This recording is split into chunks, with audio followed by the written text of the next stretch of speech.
그럼 우리는 지금부터 뭘 준비해야 되는가? 간단합니다. 국영수에 대한 탄탄한 기초를 준비해 줘야 됩니다. 국영수 잘하는 애가 좋은 대학 갑니다. 올해 중1, 올해 초6 이런 분들은 자녀들을 논술형, 내신형 수능 시험에 대비해 줘서, 그 다음에 논술형, 서술형 시험이 대세로 다가오면 독서 능력이 매우 위력적이 됩니다. 여러분 그 점을 기억하시고요.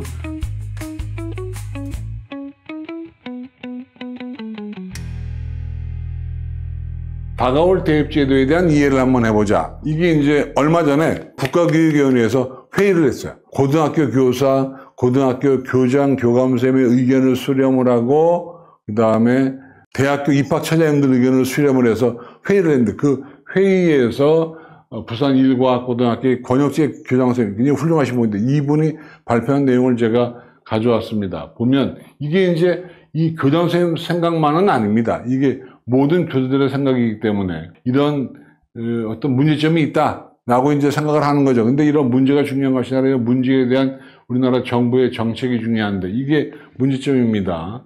그러니까 내신에 의해서 뭔가 좌우되는 것이 문제가 있지 않냐. 그 다음에 성적 경쟁이 과열되어 있다. 교육과정과 수능 일치하지. 교육과정은 고교 학종인데 수능 일치하지 않죠. 그 다음에 수시 합격자가 정시에 못 가는 건 문제 있는 거 아니냐. 이런 식의 인식이 고등학교 교수들한테 있다는 거예요. 그 다음에 3학년 2학기가 교육과정에 파행되고 있다. 이런 얘기도 있고, 그 다음에 요즘에 이 문제, 사탐난 문과친구 선택 집단 이런 문제가 되고 있고, 그 다음에 절대평가와 상대평가가 혼재가 돼서 이거 헷갈린다. 절대면 절대, 상대면 상대로 가지 헷갈린다. 그런 얘기고, 수능 문제 오류가 있다. 이런 얘기고, 땜지식 처방으로 이루어지고 있다는 얘기를 하고 있습니다. 그래서 요즘에 교육제도가 문제가 많다라고 하면서 이제 입학처장들도 동시에 회의를 했습니다. 이 주장을 국가교육위원회에서 했다는 얘기는 국가에서 이걸 고민하고 있다는 얘기랑 똑같은 겁니다. 보시면 대학 간 공동학위, 이거 엊그제 서울대 교수회가 얘기했던 거 아닙니까? 서울대랑 똑같은 학위를 전국 지방대학에 다 주겠다는 겁니다. 가능할지 모르겠습니다. 파리 1대학, 파리 2대학처럼. 그 다음에 내신 5등급 상대평가를 성취평가로 바꾸자. 상대평가하지 말고 절대평가로 가자라고 대학 교수들이 얘기하는 거예요. 그 다음에 수능을 지금처럼 그냥 점수로 가지 말고 합격, 불합격, 그래서 자격고사화하자. 그러니까 수능의 위력을 떨어뜨리자. 그 다음에 2019 공정성 강화반의 폐해로 제한된 대입제도의 운영의 자율성. 그러니까 대학들이 가지고 있던 그 어떤 자율권을 회복했으면 좋겠다. 그런 얘기도 하고 있고. 그 다음에 이거 보세요. 교육부사나 대학들과 과기정통부사나 대학들 간에 형평성 문제가 있다. 이게 무슨 얘기냐면 유니스트, 카이스트, 디지스트, 지스트 이런 대학들은 뭔가 자유롭잖아요. 육회 지원도 안 받고 형평성이 어긋나 있는 걸 통일시키자고 얘기하고 있고, 그 다음에 4년제고제 폐지하자. 그 다음에 지금 9월에 수시를 하고 12월에 정시를 하는데 이거 없애고 수시와 정시를 하나로 합치자. 이런 얘기도 하고 있고요. 그죠? 이런 얘기가 지금 나오고 있는데 방귀가 잦으면 똥이 나온다고, 뭔가 얘기가 나온다는 얘기는 이걸 이루어질 수도 있다는 얘기니까 골치 아프네요. 그 다음에 수능을 서술형, 논술형을 도입하자. 객관식으로 수능을 치르는 것은 전 근대적이지 않냐 이런 얘기고, 학생부 교과전형과 종합전형을 통합시키자 이런 얘기도 나오고, 그 다음에 면접을 강화하는 게 낫겠다. 면접을 강화해서 대학교 교사를 강화하자. 가만히 보시면은요, 수능 최저 기준도 자율적으로 적용하자. 대학의 자율권을 주자. 그 다음에 대학의 대입 전형을 자율화시키자라고 얘기하면서 그동안 우리가 없어졌던 자기소개서도 부활하고 추천서도 부활하자고 대학 교수들이 얘기합니다. 그 다음에 지금 정시 모집을 제한 두는 거, 이것도 없애자. 그냥 수시와 정시 비율로 대학이 알아서. 그러니까 한마디로 말하면 대학 교수님들의 의견은 모든 대입제도의 정책을 대학이 알아서 하게, 연세대학이면 연세대학, 고려대학이면 고려대학이 알아서 하도록 하는 그런 제도가 있으면 좋겠다고 얘기하고 있는 겁니다. 그 다음에 또 하나, 블라인드 평가를 폐지하자.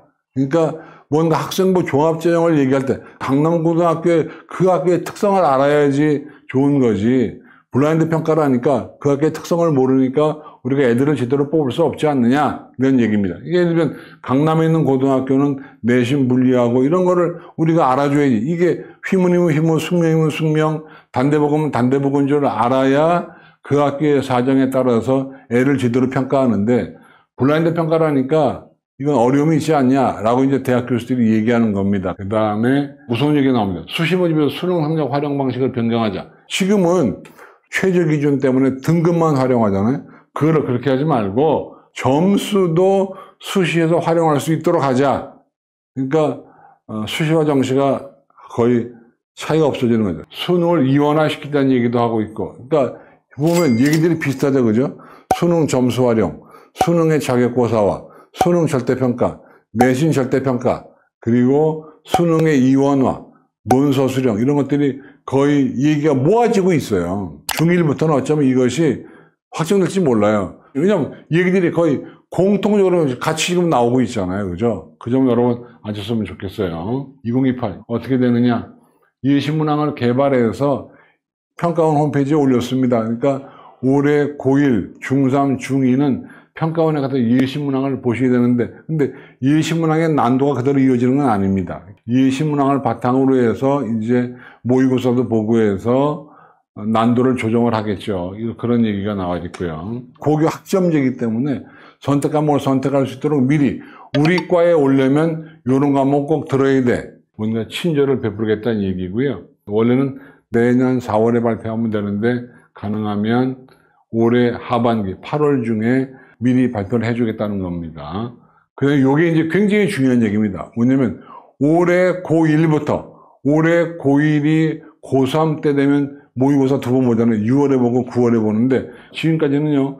9월 모의고사를 보고 난 다음에 바로 수시 원서를 썼습니다. 그래서 수험생 여러분들이 자기의 9월 성적을 모르고 사교육기관에 등록한만 믿고 수시 원서를 썼는데 올해 고1부터는 그렇게 하지 않고 9월 모의고사가 없어지고 8월 모의고사로 바뀌고 8월 모의고사 보고 8월 모의고사 성적이 나온 다음에 수시 원서를 쓰는, 그러니까 수시 일정이 뒤로 미뤄지겠죠. 그죠? 그래서 중요한 차이점은 올해 고1부터는 8, 9월 모의고사 성적을 안 다음에 수시 원서를 쓴다는 점, 그 점이 중요합니다. 이건 굉장히 잘했다고 저는 보고 있고요. 그럼 우리는 지금부터 뭘 준비해야 되는가? 간단합니다. 국영수에 대한 탄탄한 기초를 준비해 줘야 됩니다. 누가 뭐라고 해도 배고프면 밥 먹는 게 최고인 것처럼 국영수 잘하는 애가 좋은 대학 갑니다. 그 다음에 논수령, 서수령 시험에 대비해 줘야 됩니다. 특히 올해 중1, 올해 초6 이런 분들은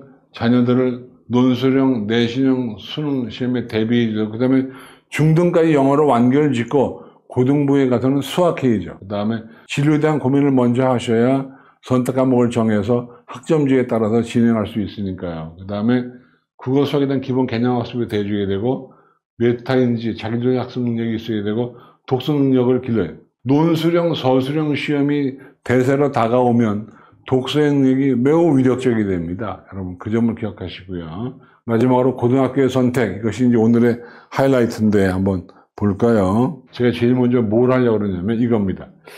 블라인드 평가 이후에 고등학교 유형별로 어떤 유불리가 있었나라는 걸 한번 우리가 보면, 일단 보시면 블라인드 평가 이후에 학교 이름을 가리니까 서울의 주요 11개 대학은 일반고 출신들의 비율이 늘었습니다. 그 다음에 외고, 국제고가 다른 특목자성에 비해서 감소폭이 컸습니다. 그런데 이게요, 그러면 일반고가 유리하네 라고 볼 수 있겠지만, 그런데 스카이로 한정을 하면 일반고 비중이 줄었습니다. 이게 어떤 데이터가 정확한 데이터인지 헷갈리는 거죠. 해마다 데이터마다 왔다 갔다 한다. 그러면 이게 어떤 일이 벌어지느냐? 이겁니다. 블라인드 평가 이후에 일반고가 유리하다 불리하다가 문제가 아니라 이게 어떤 양상으로 변했냐가 중요한 거다. 다시 말하면 일반고 애들이 왜 줄었냐? 그 얘기는 일반고 애들이 교과 전형으로 방향을 틀면서 종합전형에서는 합격률이 떨어졌다. 왜? 서울대가 종합전형이 많으니까. 그 다음에 또 외고 국적에서는 종합전형으로 방향을 틀다 보니까 오히려 거기에 집중을 하는 거죠. 그래서 선생님들 말씀이 이렇게 됐습니다.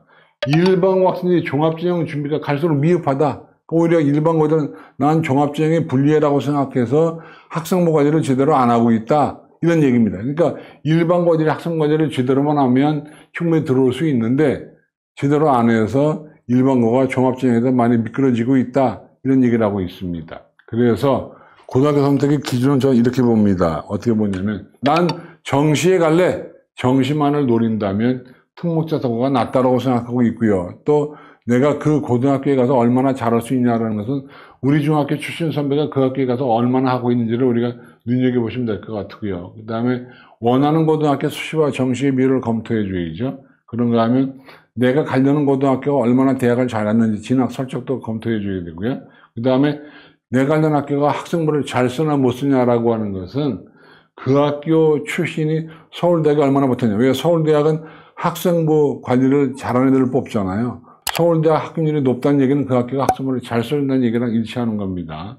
그 다음에 학생수가 많으면 좋다는 것이고 교육과정을 보라는 것이고 이동거리는 너무 길어도 안 됩니다. 그 다음에 수행과 취업평가의 비중도 살펴야 되는데 수행이 너무 많으면 성격이 좀 온순한 애들은 수행평가를 제대로 못할 가능성이 높습니다. 여러분. 그 다음에 시험의 난도가 어떠한가를 보셔야 되는데 그 다음에 또 볼까요? 수학과학의 심화 실험 어떤 프로그램이 뭐가 있냐도 보셔야 되고요. 아이의 성격. 이거 굉장히 중요한 얘기인데 무슨 얘기냐면 애가 적극적이고 뭔가 대담하고 열정적이면 자사고 특목고가 좋은데 애가 소심하고 막 그러잖아요. 그러면 자사고 특목고에 보내면 약간 마이너스 요인이 있어요. 거기 활동이 많기 때문에. 그러니까 아이의 성격도 보셔야 되고요. 그 다음에 특목고 자사고 인간 비교과 프로그램도 중요하고 종합진영으로 지원하려면 학생부 기록을 잘 해줘야 됩니다. 학생부 기록이 잘 안 되면 종합진영으로 지원하기가 쉽지가 않다는 내용 몇 번 말씀을 드렸습니다. 그래서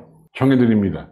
치열한 학업 경쟁을 원하지 않으면 일반고, 중학교 성적이 보통이면 일반고, 자유롭고 엄격한 학습 분위기에서 공부하고 싶으면 일반고. 그러니까 여기에 나오는 양상을 보고 싶으면 일반고에 가라. 그런데 일반고에 가면 좋은 건 다양한 전형으로 진학하고 싶은 학생, 학생부 교과나 종합이나 논술이나 정시나 골고루 진학하고 싶으면 일반고가 낫다라고 얘기하고 있습니다. 그렇죠? 그 다음 또 뭘까요? 주요 과목 성적이 좋고 그러면 특목고, 높은 수준 학교가 경쟁의 환경 특목고, 요 정도 얘기가 나오는 아이들 같은 경우는 특목 자사고에 가는 것이 훨씬 낫다. 특히 강조할 것은 학습 목표가 뚜렷해서 상위 10% 차이가 있다면 저는 자사고나 특목고에 가는 게 훨씬 낫다고 보고 있습니다. 제가 소문난 일반고 예찬 원작은 하지만 그러나 이 정도 우리 아이가 특징을 보이면 자사고나 특목고에 가는 게 훨씬 낫다고 저는 보고 있다는 말씀을 드리겠습니다. 이건 이제 일반고의 대유불리를 제가 정리해 드린 겁니다. 보시면 유리한 점은 내신, 그 외에는 불리하고 불리한 점은 뭔가 학생부 기록이 특목자사고에 비해서 좀 어려울 수도 있다. 또 커리큘럼이 다소 미흡할 수도 있다는 내용 말씀을 드립니다. 그 다음에 자사고 특목고의 대유불리, 유리한 점은 심화된 교육과정, 경쟁인 학생들의 학업 경험, 협업하는 거, 뭔가 경쟁구도 이런 게 좋고요. 그죠? 상위권 대학 진학에 좀 유리한 선생님들이 꽤 있잖아요. 그죠? 네트워크가 상호 자극도 매력이 있고요. 대신 불리한 점은 내신 관리가 어렵죠. 자사 특목고는 내신 관리가 어렵다고 되어 있습니다. 이거는 종합입니다. 내신 중심 전형을 목표로 하는 학생 일반고가 유리하고 경쟁이 덜한 환경에서 내신을 잘 받을 확률이 있다. 특정 전공 분야로 진학을 희망하거나 상위권 대학을 목표로 한다면 자사고 특목고가 좋을 수 있다. 비교과 활동과 논술 준비가 중요한 경우 특목자사고가 더 나을 수 있다. 그래서 결과적으로 고교 유형별로 입시에서 유본이는 학생의 목표와 성향에 따라서 다르게 적용된다는 점 강조 말씀드리고요. 그래서 마지막으로 이런 표가 있습니다. 아이의 성향에 따라서 달려가시면 되는데, 근데 제가 늘 말씀드리지만 허탈한 얘기긴 하지만 잘할 아이는 어디 가도 잘한다라고 제가 말씀을 드렸습니다. 워낙 제가 파워포인트를 잘 만들었기 때문에 이거 다운로드 받으시면 여러분 많은 도움 될 겁니다. 공부 수고하셨고요. 다음에 또 뵙겠습니다. 고맙습니다. 안녕히 계십시오.